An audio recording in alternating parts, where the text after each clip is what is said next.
হাবিবুর রহমান ধন্যবাদ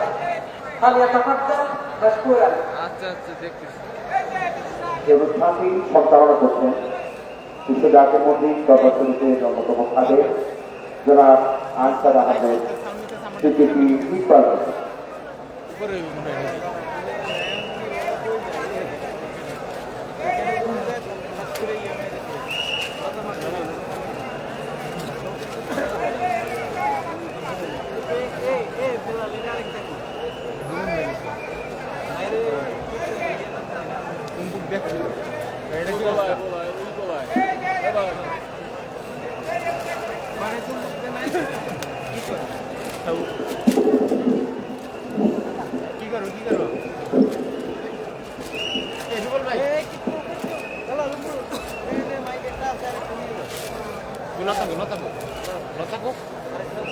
লতা উপরে খোলা লাগবে না।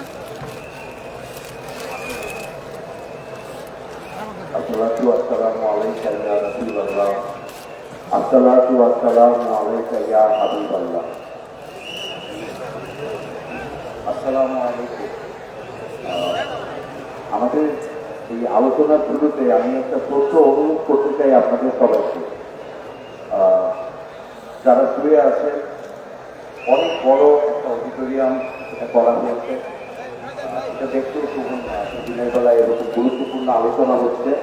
আপনারা উঠেন এবং যারা সজাগ আছে তাদের পাশে কেউ যদি শুয়ে থাকে তাদের উঠতে বলে। অত্যন্ত গুরুত্বপূর্ণ আলোচনা আমাদের সাদা বাবার মহব্বতায় আলোচনা করতেছেন। আজকে আমাদের সাথে আছেন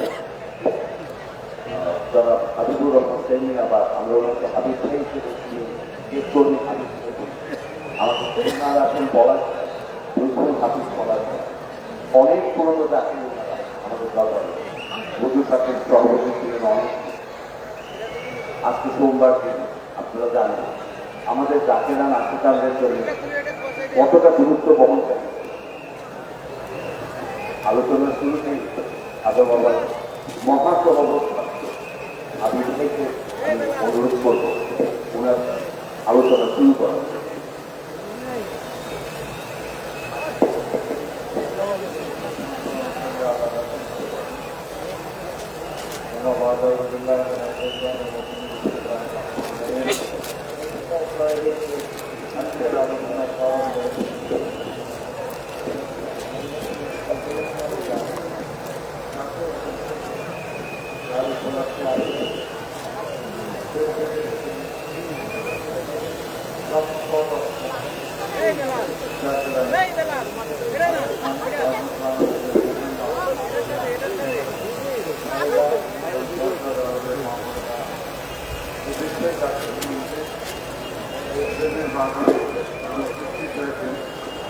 তাদের সকলের পক্ষ থেকে কদম চার করতেছি।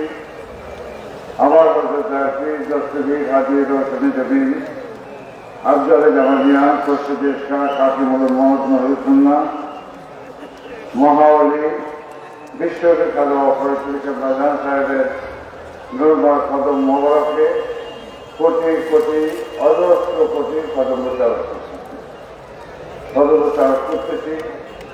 আমার দয়াবাদের নির্দেশিত স্থলাভিষিক্ত কোটি কোটি জাকেরা নাট্যখানের ইমাম মহামান্য আলহাজ হযরত খাজা মিয়াবাজান মুজাদ্দিদি সাহেবের পুত পবিত্র কদম মোবারকে কদম চাওয়াজ করতেছি। আমার দয়াবাদের অন্যতম আধ্যাত্মিক উত্তরাধিকার মাননীয় পীরজাদা আলহাজ হযরত খাজা মিয়াবাজান মুজাদ্দিদি সাহেবের পুত পবিত্র কদম মোবারকে কদম চাওয়াজ করতেছি। আমার দয়াবাদের ঘোষিত জাকেরাদের ভবিষ্যৎ ইমাম তৃতীয় মুজাদ্দেদ আমাদের মাতার কাজ আমাদের পরম শ্রদ্ধেয় খাজা হযরত বরকতুল মুজাদ্দিদি সাহেবের পুত পবিত্র কদম মোবারকে কদম চাওয়াজ করতেছি। আমার দয়াবাদের আদরের পুত্র খাজা হযরত সদরুল মুজাদ্দিদি সাহেবের পুত পবিত্র কদম মোবারকে বেশি অনুসার পরিস্থিতিকে বাজান আজকে যে প্রেমের বাগানে আমরা এখানে উপস্থিত হয়েছি, এটা একদিন দুই দিনে, 1 মাস 2 মাস 1 বছর 2 বছরে হয়নি। আমার কেবলাজান লক্ষ লক্ষ কোটি কোটি জাতিরা নাচে গানকে দিয়ে মাথার ঘাম পায়ে ফেলে শ্রম দিয়ে, অর্থ দিয়ে, বৃত্ত দিয়ে এই জাকের মন্দিরকে তিনি করেছেন। সেই জাকের মন্দির এটা যেন তেন একটি দরবার নয়। সেই জাকের মন্দির খোদা প্রাপ্তির একটা প্ল্যাটফর্ম, একটা আধ্যাত্মিক প্ল্যাটফর্ম। জাকের মন্দিরে বোটিংয়ে যে সমস্ত কর্মীদেরকে নিয়ে কেবলাজান কাজ করেছেন, দিবারাত্র অক্লান্ত পরিশ্রম করেছেন, সে কর্মীদের প্রতি আমার কেবলাজান এতটাই সদয় ছিলেন যে তিনি কর্মীদের থাকা খাওয়া থেকে শুরু করে শুধু কাজই করার নাই, কর্মীদের থাকা খাওয়া বাসস্থান সমস্ত কিছু নিজে তদারকি করেছে। কর্মীরা কোথায় থাকবে, কিভাবে থাকবে, কিভাবে কাজ করবে, সমস্ত বিষয়ে আমার কেবলাজান নিজে সরাসরি তদারকি করতেন। কর্মীরা অধিক পরিশ্রম যখন করতেন, তারা ক্লান্ত হইতেন, কেবলাজান সেটা বুঝতে পারতেন। কেবলাজান কখনো কারোর উপর কোনো কিছু চাপাই দিয়া করতেন না। আর কেবলাজানের উপস্থিতি, তার মহব্বত, তার প্রেম, তার ভালোবাসা, কর্মীরাও এই লক্ষ লক্ষ কর্মী, তাদের কাউকে হুকুম দেওয়া লাগত না। শুধুমাত্র কেবলাজানের মহব্বতে বোঝা, কেবলাজানের প্রেমে বোঝা কর্মীরা কাজ করছে।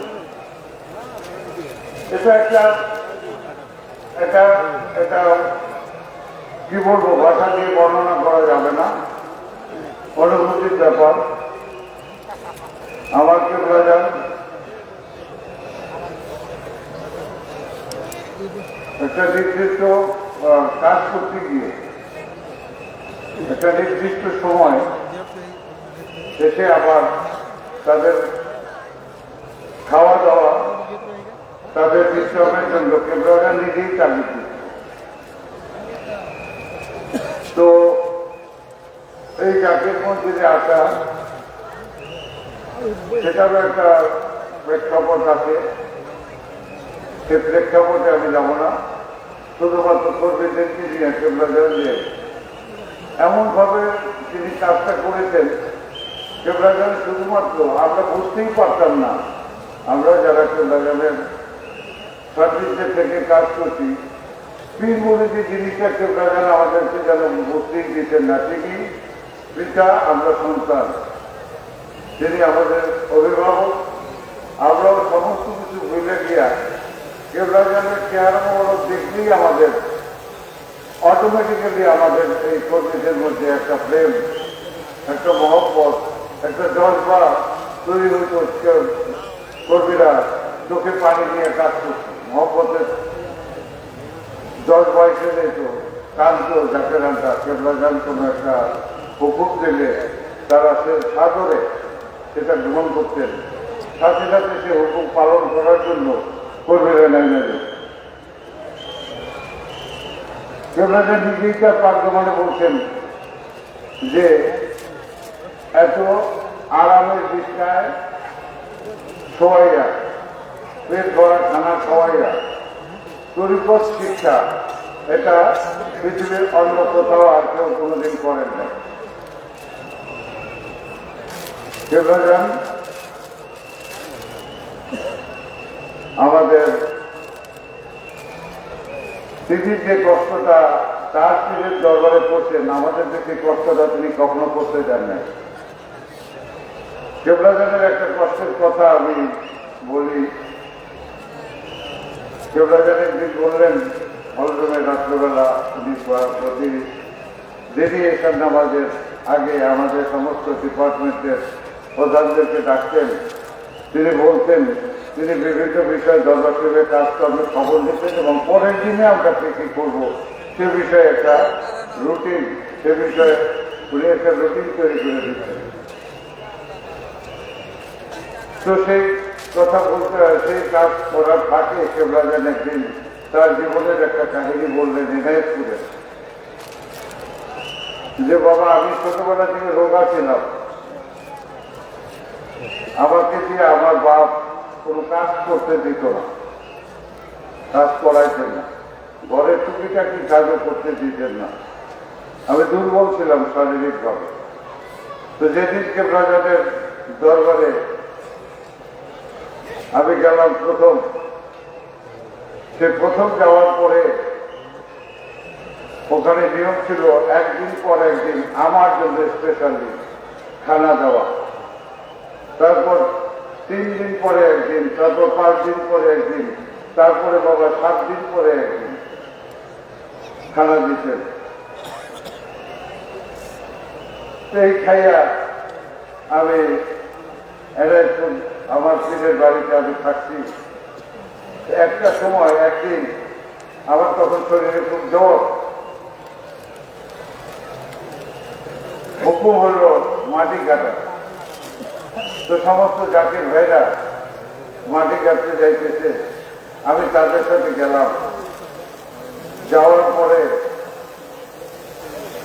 আমার জাতির ভাইরা আমাকে বললো যে মেয়ে ভাই আপনি তো জ্বর, শরীর ভালো না, শরীর খুব দুর্বল, তো আপনি এক কাজ করেন, আপনি গাছের ছায়ায় বসে থাকেন, বসে বসে গজল গান, আর গজলের তালে তালে আমরা মাটি কাটি। তো আমি ভাবলাম যে এটা একটা ভালো প্রস্তাব, আমি তাই করলাম। আমি গজল গাইলাম, গজলের তালে তালে জাতির বাইরে মাটি কাটলো। যখন খাওয়ার ছুটি হলো, সেই খাওয়ার দরবার শরীফে আসলাম। আইসা যখন জাতির ভাইদের সাথে লাইন দিয়া খানা খাইতে গেলাম, তখন সবাই খানা পাইল, কিন্তু আমি যখন প্লেটটা নিলাম হাতে, প্রত্যেকে বাস পাখির মতো এসে আমার হাত থেকে প্লেটটাকে রাজা নিয়ে গেলেন। যে তো স্মরণ করে না, তুই তো কাজ করো না, তুই কিন্তু প্লেট দিত খাবারের, যা তুই খানা পাবি না। খাবারের প্লেটটা আমার হাত থেকে চাইলে নিয়ে গেলেন। তখন আমার হাতে একটা বাঁশের লাঠি দিয়া আমাকে বললেন যে বাবা যাও, ওইখানে ওই কলই আছে শুকাইছে, ওইগুলোকে পিটাইয়া কলই আলাদা করো, ওইটা আলাদা করিয়া এটা শেষ করিয়া, এই কাজ শেষ করিয়া তারপর তুমি খানা খাবো। তো আমি খুব কষ্ট পাইলাম মনের ভিতরে, আমার কেবলাজান তো আমার অবস্থা জানেন, তারপর আমার উপরে এরকম হুকুম দিলেন। যাক, হুকুম দিতে যখন আমি যাইয়া কলইতে যাইলাম, সন্ধ্যা পর্যন্ত জ্যোৎস্না রাত, সেই রাত পর্যন্ত আমি সেই কলইতে আমি সেটাকে আলাদা করলাম, সব ধারপুষ করলাম, উঠান পরিষ্কার করলাম, করে আমি যখন শেষ করলাম, তখন কাজটা করার সময় ভাবলাম যে হায় রে মন, যদি একটা মাটিও কাটছি তাহলে তো তুই সবাই সাথে খানা খাইতে পারতি, নিজেরে নিজে বুঝ দিলাম। তো কাজ তখন করোই নাই, কষ্ট তো তোমার করতে হবেই। তো বাবা এইভাবে আমি আমার পীরের দরবারে খেদমত করছি। আর খেদমত করলে যে এত কিছু পাওয়া যায়, এইটা যদি আগে বুঝতাম তাহলে কোমরে গামছা বাইজা আরো খেদমত করতাম। শেষ পর্যন্ত একটা পর্যায়ে এসে আমি আল্লাহকে বললাম যে হে খোদা, তুমি উপরে আসমান নিজের জমির মাঝখানে আমাকে রাইখে যদি চাপ দাও, তারপরও আমি তোমাকে ছাড়বো না।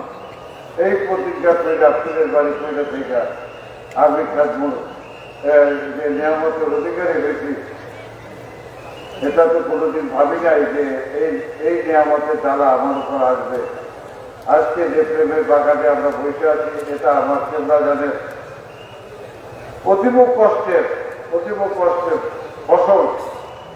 এখানে কেবলাঘাট কর্তৃপক্ষকে দিকে স্বীকৃতি দিতেন যে লক্ষ লক্ষ জাকেরা তাদের মাথার গান পায়ে ফেলে শ্রম দিয়ে, অর্থ দিয়ে, বৃত্ত দিয়ে জাকের মজুর করেছে। এই জাকের মজুরের মালিক জাকেরা, জাকের মজুরের মালিক খাজা ইনায়েত রহমতুল্লাহ আলাইহি, জাকের মজুরের মালিক আল্লাহ এবং আল্লাহ রাসূল। কেবলাঘাট সারা জীবন তার পীরের দোয়াই দিয়ে নিজেকে কখনোই প্রকাশ করেন। তো যাই হোক, অনেক কথা বলার আছে। কর্মী বান্ধব আমার কেবলাঘাট, যদি কর্মীদের প্রতি এতটাই মায়া করতেন যে আমি যে ডিপার্টমেন্টে আছি, এখন তো মোবাইলের যুগ, তখন মোবাইলের যুগ ছিল না। আমাকে ওরস শরীফের 1 মাস পরে 4 মার্চ বিদায় থেকে 4 এপ্রিল দরবার শরীফে আসছি। আমাকে বলল যে বাবা অনেক দিন পরে আসলা। আমি বললাম 1 মাস পরে আসছি। বলে তুমি তো দেখো 1 মাস, কিন্তু আমি তো দেখি অনেক দিন, তোমাকে আমি দেখি না। তো তোমরা বুঝবা, এটা একসময় বুঝবা যখন বাবা হবা। বাবা পথের দিকে তাকাই থাকে, ছেলে বিদেশ গেলে তোমাদেরকে বিদায় দিয়ে আমি পথের দিকে তাকাই থাকি। দেবরাজান, তোমরা যতক্ষণ নিরাপদে না পড়ছো আমি পথের দিকে তাকাই। ধন্যবাদ ভাইয়া, অনেক অনেক ধন্যবাদ। আমরা আবারও কর্মীদের প্রতি আমার যারা বাবা আমাদের কেবলাঘাট কেমন ছিলেন আপনারা শুনলেন। আমি এখান থেকে বসে দেখছি কতজনের চোখ এখন অস্তিত্ব। আমাদের দয়াল বাবা আপনারা জানেন এখানে বসে আছেন আমাদের আরেকজন থাকে বলার চাই থেকেই মুক্তি হলো আমাদের হুজুর পাশের থানা থেকে। আমরা বলার প্রায় কাছে যাচ্ছি।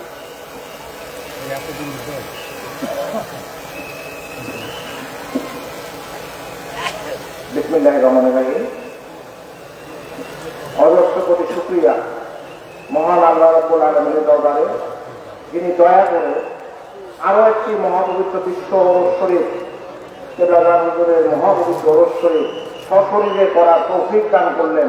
এজন্য অজস্র কোটি শুকরিয়া, অজস্র কোটি কদমবতী আরোপ করি কেবলাঘাট হুজুরের পূত পবিত্র কদম মোবারকে, যিনি তেনার সান্নিধ্য না পেলে একজন পূর্ণাঙ্গ মানুষ দেখার সৌভাগ্য আমাদের হতো না। তেনার পূত পবিত্র কদম মোবারকে অজস্র কোটি বিনীত কদমবতী আরোপ করছি। কেবলাঘাট হুজুরের স্থলা বিশিষ্ট জাকেরানদের ইমাম আল্লাহ খাজা মিয়া ভাইজান নকশবন্দি মুজাদ্দিদি মাদ্রাজুল আলী সাহেবের পূত পবিত্র কদম মোবারকে অজস্র কোটি কদমবতী আরোপ করি। অনাগত সময়ের ইমাম হযরত খাজা বড়কাকা মিয়া মুজাদ্দিদি সাহেবের কদম মোবারকে অজস্র কোটি কদমবতী আরোপ করছি। উপস্থিত দিনদার, ইমানদার, খোদা তালাশি, নবী প্রেমিক ভাইয়েরা, পর্দার সুকঠিন পর্দার অন্তরাল অবস্থানকারী বোনেরা, সকলের প্রতি আমার সশ্রদ্ধ সালাম। আসসালামু আলাইকুম ওয়া রাহমাতুল্লাহি ওয়া বারাকাতুহু। কেবলাঘাট হুজুরকে ওলি আল্লাহ মুজাদ্দেদ হিসাবে আমরা দেখি নাই। প্রায় শিশুকালে বাবার হাত ধরে এই দরবার শরীফে আসছি, তখন শুধুই একজন সুন্দর মানুষ হিসাবে দেখতাম। দিনে দিনে বয়স এর সাথে সাথে একসময় কেবলাঘাট অভিভাবক হইলেন, তারপরে বাবা হইলেন। একটা সময় এসে কেবলাঘাট সকল বিপদ আপদ সুখ দুঃখের আশ্রয়দাতা হইলেন। যতখানি না কেবলাঘাটকে ওলি আল্লাহ হিসাবে দেখেছি, তার চেয়ে অধিক বা বেশি দেখেছি যে সকল রকমের আনন্দের সময় আনন্দের ভাগিদার, দুঃখের সময় আশ্রয়দাতা হিসাবে। কেবলাঘাট এমন একজন মানুষ ছিলেন,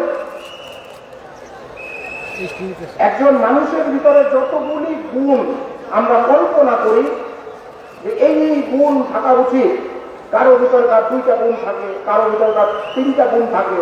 কিন্তু কেবলাঘাট ছিলেন এমন একজন মানুষ যিনি মানুষের যত গুণ থাকা উচিত সকল গুণের সমষ্টি মিলে তিনি একজন মানুষ ছিলেন। এরকম মানুষ পৃথিবীতে না দয়াল নবী ছাড়া আর কেউ ছিলেন না, আমি পড়েছি, না আমি দেখেছি, না আমি শুনেছি। কেবলাঘাট হুজুরের কাছে আমরা যখন আসছি তখন এত ভিড় ছিল না, এত মানুষ ছিল না, কিন্তু যখন দান সাক্ষাতে মানুষ যেত আমরা দেখতাম পাশে দাঁড়িয়ে, যদিও তখন অনেক ছোট ছিলাম। একজন দক্ষিত মানুষ সামনে আসলে কেবলাদানের চেহারা মোবারক এমন মলিন হইত, এত বেদনাকাতর হইত যে ওই দেখা পাওয়া মানুষটা তার ব্যথা ভুলে দিত। কেবলাদান হুজুরের সামনে যাতে একজন মামলার আসামি আসতো, কেবলাদান হুজুরের মুখারক থেকে ওই আসামি তার সামনে কি বিপদ আছে সেটা ভুলে যেত। একজন দুর্দশাগ্রস্ত অভাবী মানুষ কেবলাদানের সামনে আসলে কেবলাদানের চেহারা মোবারক দেখে তিনি অনুভব করতেন যে তার পেটের ক্ষুধাটা বুঝে এখন কেবলাদানের পেটের ক্ষুধা হয়ে গেছে। এই এতগুলি গুণের সমষ্টি, শুধু এই গুণ নয়, আপনি পারিবারিক জীবনের গুণ, সামাজিক জীবনের গুণ, পরিষ্কার পরিচ্ছন্নতার গুণ। একটি কথা বলার লোক সামলাইতে পারতেছি না, আমি দীর্ঘদিন ইচ্ছা করে কেবলাদানের একটা আচরণ খেয়াল করতাম। আপনারা যারা হুজরা শরীফের ভিতরে গেছেন আপনারা দেখছেন কেবলাদানের প্রত্যেকটা খাট মোবারকের উপরে, প্রত্যেকটা চেয়ার মোবারকের পাশে একটা ছোট্ট গামছা আছে। কেবলাদানের পাঞ্জাবি মোবারকের পকেটে মুখ মোছার জন্য রুমাল থাকতো। কেবলাদান যখন ওই রুমাল বাঁধতে মুখ মুছবেন, তার মুখ মোবারক মুছবেন, তার আগে গামছায় হাত মুছতেন, তারপরে রুমাল ধরতেন, মুখ মোবারক মুছার পরে রুমাল পকেটে রেখে আবার ওই গামছায় হাত মুছতেন। আমার জীবনে আমি কয়েক হাজার বার এই আচরণ দেখছি, কিন্তু একবারও ত্রুটি হইতে দেখি নাই যে গামছায় হাত নাম ধরে উনি রুমাল মুছতেন। পরিষ্কার পরিচ্ছন্নতার বিষয়ে একটি কথা হঠাৎ করে এখন মাথায় আসলো।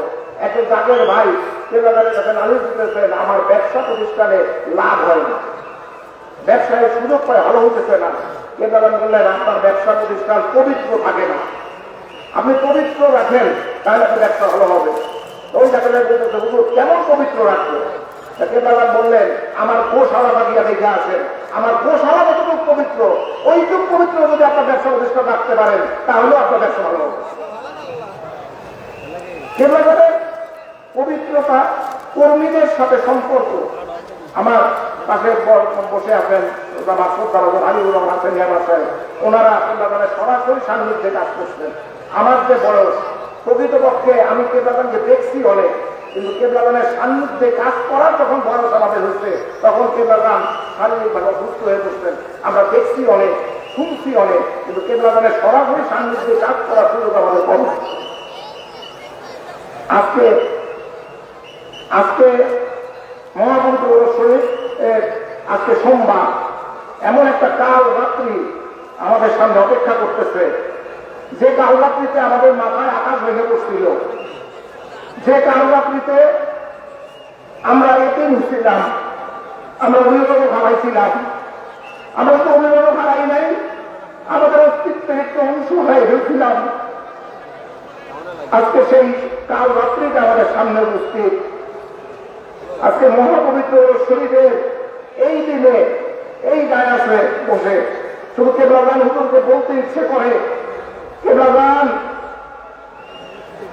কতগুলি বছর চলে গেল আপনার ওই মহাপবিত্র চেহারা মোবারক দেখার সৌভাগ্য থেকে আমরা বঞ্চিত। কেবলাদান কতদিন চলে গেল আপনার ওই মহাপবিত্র কদম মোবারকে কদম বসি করার সৌভাগ্য থেকে আমরা বঞ্চিত। কেবলাদান গো, আপনার একটু দেখতে মন চায়, আপনার ওই কদম মোবারকে একবারে ছোট হলে কদম বসি করতে মন চায়। কেবলাদান, কেবলাদান আপনি তো আমাদের সেই দিন, সেই বছরে যিনি আমাদের দেখা না করে ভাবতে পারতেন না, আপনার পিপাসার পানি ছিল মুড়ি, আপনার ঘুমার খাবার ছিল মুড়ি, আপনার আরামের বিছানা ছিল মুড়ি, সেই আপনি এতগুলি বছর আমাদেরকে দেখা না দিয়ে কেমনে আছেন? কেবলাদান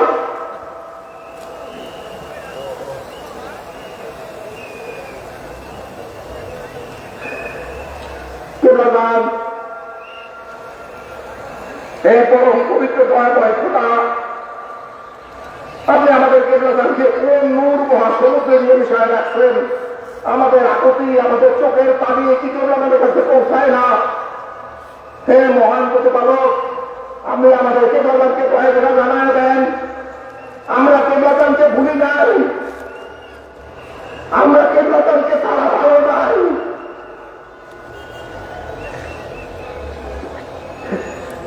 আমরা কেবলাদানকে ভুলি নাই, আমরা কেবলাদানের আদর্শ অনুসরণ করে মৃত্যু পর্যন্ত যেন থাকতে পারি, এই তো আপনি দয়া করে দান করেন। অনেক ধন্যবাদ পলাশ ভাই। আসলে আসলে অনেক কঠিন একটা দিনে আমরা আছি। আমি বলার কথা হারিয়ে ফেলছি। আমি অনুরোধ করব, যদি আমাদের শ্রদ্ধা হাবিব ভাই এই কন্যার ওনার জীবনেও আসছিল, উনি খুব কাছ থেকেও কিন্তু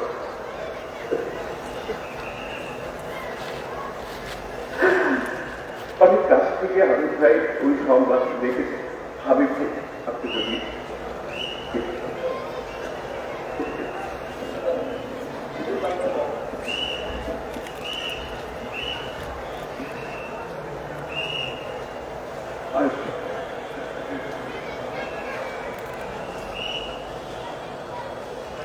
আজকে যে ওরস শরীফ আমরা উদযাপন করি জিয়া ভাইজানের নেতৃত্বে,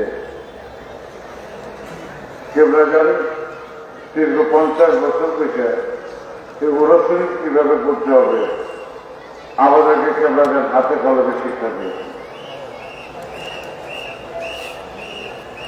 ওরস শরীফ আমার একটা স্মৃতি মনে পড়ে যে রংপুর থেকে ওরস শরীফের গরুর কাফেলা আসছে। কেবলাজান দক্ষিণ দুর্গা শরীফে কুশি ভবনকে বসা গরু কাফেলাটা যখন ঘুরতেছিল, কেবলাজান নিজে বারবার রাখালদের চেহারার দিকে তাকাইত আর বারবার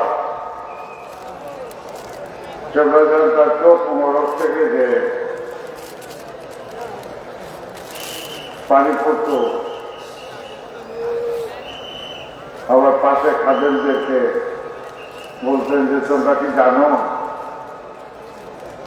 ওরা কতদিন আগে সেই দেশের এক প্রান্ত থেকে গরু ছাইরা 1 মাস আগে ওরা রওনা করছে, এক একজনের চেহারার দিকে তাকানো যায় না, এত কষ্ট করে ওরা এই গরু নিয়ে ওরস শরীফে হাজির হয়েছে। কে ওদেরকে বলে দিয়েছিল যে তোমরা এই কষ্ট করে গরু নিয়ে তোমরা বিশ্ব জাতের মধ্যে যাও? কিসের টানে, কিসের আকর্ষণে তারা পঙ্গপালের মতো দরবার শরীফে আসতেছে? কেবলাজান মুরিদের কষ্টটা আসলে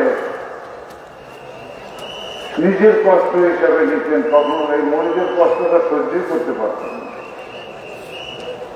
মরিদানের কষ্টটা কেবলাজান সহ্য করতে পারতেন না। মরিদও কাঁদছে, আমরা কাঁদছি, কেবলাজানের চোখে পা, কেবলাজান নিজেও কাঁদছে, কারণ তার সংসারটাই ছিল এই কর্মীদেরকে নিয়ে। প্রায় বলতেন যে বাবা বলি আমার কোনো আওলাদ নেই, বলে আল্লাহর কোনো আওলাদ নেই, বীর এবং গরিব এটাই সম্পর্ক আমার গরিবের সাথে। দয়াল যেমন উম্মতের কথা ভাবছেন, আমার কেবলাজান তেমনি সবসময় তার মরিদানের কথা, তার এই জাকেরাতের কথা, তার এই কর্মীদের কথা তিনি সবসময় ভাবছেন।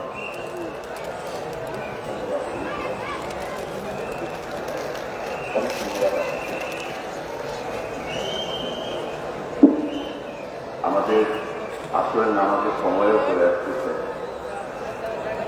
আমাদের সকলের দরদি বান্ধব, আমাদের দুজাহানের মালিক কেবলাজান খাজা বাবা ফরিদপুর সাহেব সম্পর্কে যে যত বলুক এই বলা শেষ হওয়ার মতো না আসলে।